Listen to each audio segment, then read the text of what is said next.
Today we're going to do a short meditation on journalism, on finding the search for objectivity, especially in journalism. That we know in politics you have these two polarized camps of right and left, of conservative and liberal, and the hope is that journalism will somehow be more objective. It will somehow will find truth, authentic reporting, that there's some middle ground between these two camps, because the readers, we all would like to read things that are true and not from one camp or the next. So there's the two opposite approaches today within journalism. Journalism has also become polarized, but we're going to try to find some common ground, some objectivity within journalism. So we have two extremes. We have what's called data journalism, and the person at the forefront of that is Nate Silver. Nate has a website called 538.com. And then on the other side is what's called explanatory journalism. And the person that's most involved at the head of that is, his name is Ezra Klein. And his website is called Vox, VOX.com. So now we're going to explain a little bit about these two approaches between data journalism and explanatory journalism, and I'm going to try to join the two. The first thing that's interesting to note is that both these initiatives from Nate and Ezra were announced within days of each other. So even time-wise, there's some correlation between the two. Even though they both have their own websites, their own staff of writers. So the difference we can call either the depth of the beginning or the depth of the end. And this is according to Kabbalah. That to look at stories from some initial idea, and that everything comes from that initial idea, and all the research, all the facts and the figures are trying to prove this hypothesis. So that's called data journalism, and that's what we call the depth of the beginning. And this relates to the sphere of chachma, of wisdom. Whereas the depth of the end, as we'll explain, is that we're getting to some kind of greater future that we're developing. It's a developing story. And while we began it maybe today, maybe weeks ago, we're still continuing that same story. And the depth of the end is what relates to the sphere of bina, of understanding in Kabbalah. So now we have these two extremes. We have chachma on the right, and we have bina on the left axis of the tree of life model of the sphirot. So we're putting data journalism on the right and explanatory journalism on the left. So let's first explain the depth of the beginning, chachma, of this wise data journalism. So I recently saw on Nate's website, he has these two articles. And you can tell it's basically from two thoughts that Nate had. And he writes a whole article based on these two thoughts. The first is that he was in Toronto and he had to take an early plane. And he's not a morning person. So he forgot the terminal, he forgot the airline.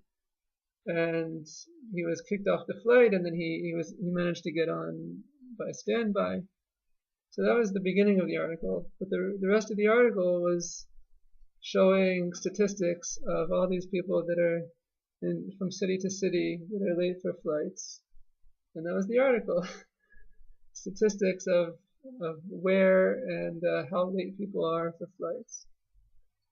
So then the next article was city by city of who makes it to work on time, who sleeps in a little bit, who doesn't sleep in, so city by city. So it's funny because the whole thing, one thought to the next, it basically was two thoughts. The first is that he had to wake up early to get a flight. So that was the first article based on people that miss flights and city by city. And then the second article is city by city, who's a morning person and who's not. So lucky for Nate, he's not so much of a morning person, and according to his statistics, it matches up because he's in New York, and New York doesn't get to work as early as other cities. So those were his two articles. So now we'll go to explanatory journalism and Ezra Klein. So Ezra, on his website, he has things called cards. But every story is an accumulation of cards, which means a story never ends. You begin it, and it starts with the first card, but then it continues, and you're always looking to add more cards to the story as the story develops. And what story doesn't develop if it's something fundamental, some fundamental topic or subject. So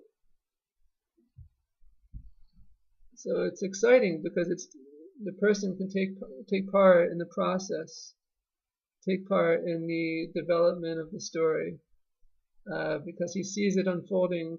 He sees from the first card to the 10th to the 100th to the 1,000. He hasn't got to 1,000 cards yet, but maybe in time he'll have a story with 1,000 cards. So it's exciting because you see the development of the story. Whereas for Nate, it all came from his one thought, and people didn't know necessarily unless he tweeted about it. But mainly, you see the result of that one thought when an article comes out or when a book comes out. So now we're going to try to find some meeting ground between these two approaches, between data journalism and explanatory journalism.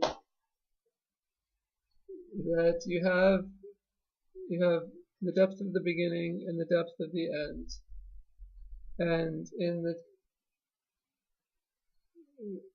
when you have a debate and you have these two camps, so how do you find common ground? How do you join these two?